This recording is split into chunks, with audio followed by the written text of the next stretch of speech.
And in this video, we're going to start learning about how to show energy transformations in bar charts.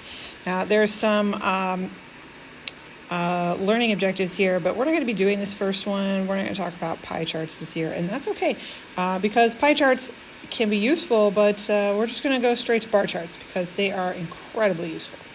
And so you've probably learned about bar charts at some point in time in your past. In fact, you definitely learned about bar charts in like kindergarten when you were learning about how to show information. You probably put how many students brought their lunch and how many students were eating the school lunch and what color shirts everybody was wearing. Like, you totally did bar charts in kindergarten and every year since then. So bar charts are probably really familiar to you, but we're going to be using them to represent energy transformations.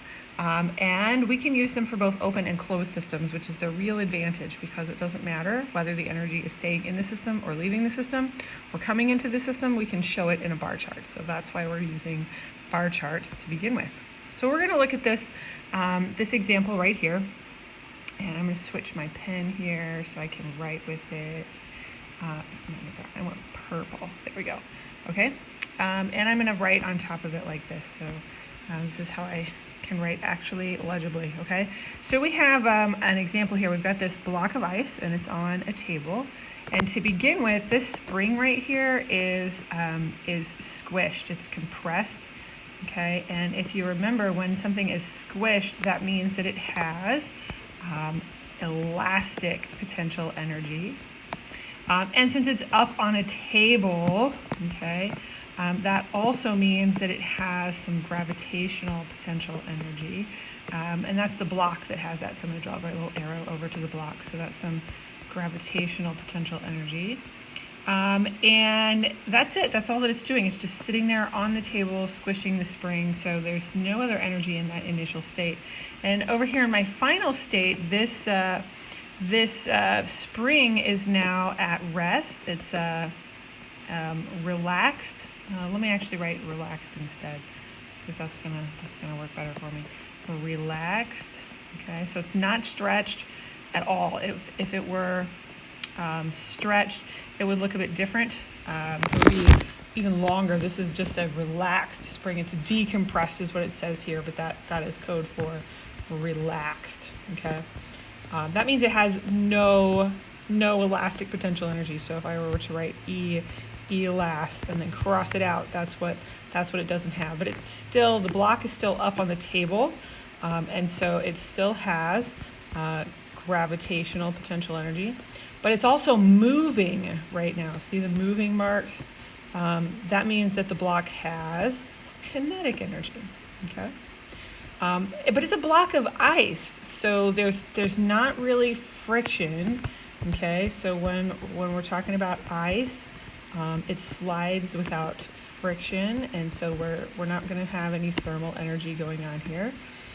And so what we're going to do is we're going to represent this in a set of bar charts. Okay, and down here it tells me what is in my system, and you might notice that it says block, spring, and earth, but it doesn't say that the table is in the system.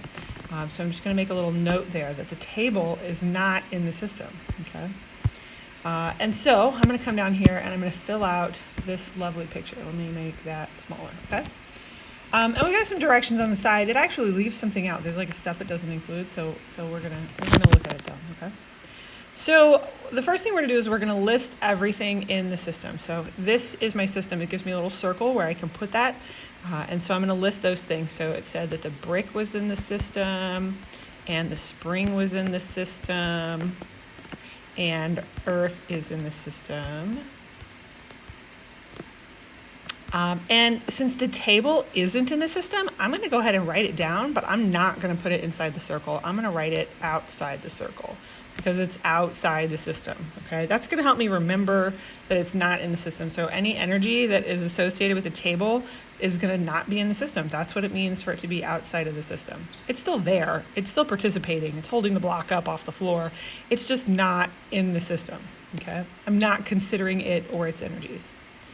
And I'm going to use this bar chart. This is like some axes and some lines over here. They're going to help me draw the initial energies that I have. Now you might see that there's like these 4 lines of dots right here. And then I have like 4 columns there. So I can put my different energies across the bottom. So I have, let's see, we talked about elastic potential energy and gravitational potential energy and kinetic energy. Those came up in this example, okay?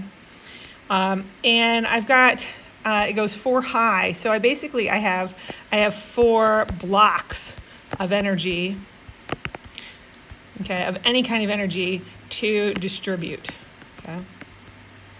Now, I like to, if I have the same kind of energy before and after, I like to give it only 1 block. So that's what I'm going to do with gravitational potential energy. So I'm going to give it 1 block. I'm going to kind of shade it in so I can see it better. Okay, so I have 1 block. Whoops, I put that in the wrong place. Let me just move that. Gravitational potential energy. There we go. Okay. So I have 1 block of gravitational potential energy. If I have 4 altogether, how many blocks of elastic potential energy am I going to have? Well, hopefully you recognize that that will be 3, which is going to be a little bit weird for me to draw here with my little zoomed in box. And I'm going to shade that in, okay? So I have 3 blocks of elastic potential energy and 1 block of gravitational. So altogether I have 4, okay? Now over in the final state, I'm gonna put down the same energies. And sometimes when you have this, the energies will be written on here for you, and you just have to find the right ones and put it in there. In the final state, I still have the same amount of gravitational potential energy. It didn't get higher or lower, so that didn't change, okay? But I do have a different kind of energy. I don't have elastic potential energy anymore.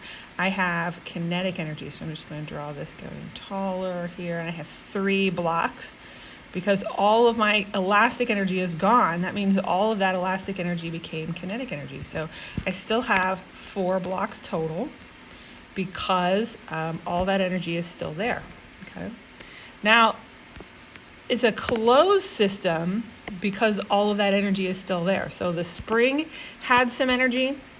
I'm just going to draw the energy changing. The spring had the elastic energy, and that became kinetic energy in the brick. So it moved from the spring to the brick, but that stayed inside the system. That's what made it a closed system, okay? Now the last thing I have to do is I have to write a little bit of math, which is fine. Math is okay. And I'm just going to show that all of my energy stayed there, okay? And what I'm going to do is I'm going to write it like this. I'm going to write 1 block, but I'm going to leave out the word block, of gravitational potential energy. And I had 3 blocks, but I'm going to leave out the word block, of elastic potential energy, okay? That's what I started with. And then I had 1 block of gravitational potential energy and 3 blocks of kinetic energy. And look at that, 1 plus 3 equals 1 plus 3, right? That's 4 equals 4, which is what should happen in a closed system.